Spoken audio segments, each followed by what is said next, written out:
Simulation is, I wouldn't go as far as say it's a dirty word in the Flashpoint studio, but we're certainly banned everyone from using it. I think real simulation actually constrains you to a degree. You know, there's a finite amount of things you can do before you're not simulating something. But also, you know, it is a game at the end of the day, and we kind of want it to be fun, and we want it to be about fun, and we want to put fun at the front of everything. So I said fun 3 times there. So, you know, you probably get the impression there that really what we want is people to enjoy playing this game. We didn't set out to court controversy. We don't need controversy to sell our game as such. You know, we sell our game based on gameplay and the fun.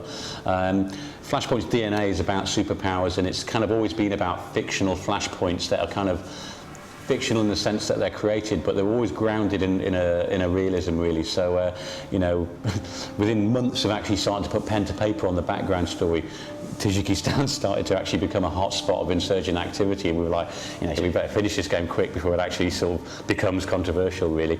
But it's always our aim is always to be, like I say, future fiction, not grounded in it. And Tajikistan kind of gives us the visuals of Afghanistan and modern combat that people see on telly and on Live Leak and YouTube and so on, without actually being grounded there. We don't really have set pieces in the same kind of way that you probably have kind of huge orchestrated events in other games that are linear in nature. Because our game is open and it's not linear, it's a lot more open to kind of your input into the game and how that's going to happen. It's about the kind of human element. It's about the fact that, you know, for me, it's about the fact these guys are just doing a job, and they're just kind of, to them it's normal, and to us it's completely abnormal, you know, and that kind of juxtaposition between a soldier and a civilian is what fascinates me, and how we can't understand how they can be so brave.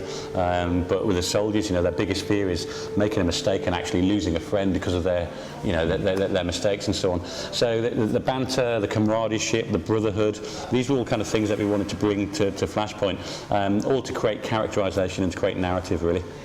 So a big deal for us was 4-player co-op, 4 players, human players, playing as 4 fireteam leaders, 4 fireteam members, sorry, and you know, the obvious option there was to create 4 classes for these guys as well. So we've got the rifleman, we've got the grenadier, we've got the scouts, and we've got the auto rifleman. There's no competitive multiplayer in the game whatsoever. Again, this is a deliberate decision. Because we're built around a 4-man fire team, it seems obvious that that fire team should be inhabited by 4 humans.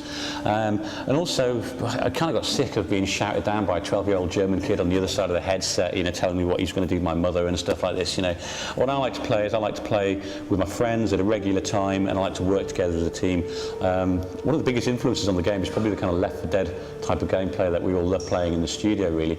And we wanted to try and kind of recreate that kind of camaraderie that you actually get in the Marines as well. So very quickly, once you're playing it, you find yourself almost role-playing the rifleman, the grenadier and stuff, and you're there, you're in the zone, basically. And to me, that's a great sign of success. We do have a long game plan for the franchise as such, you know, and this is kind of it's a bit of a reboot, really, I think, for the whole thing.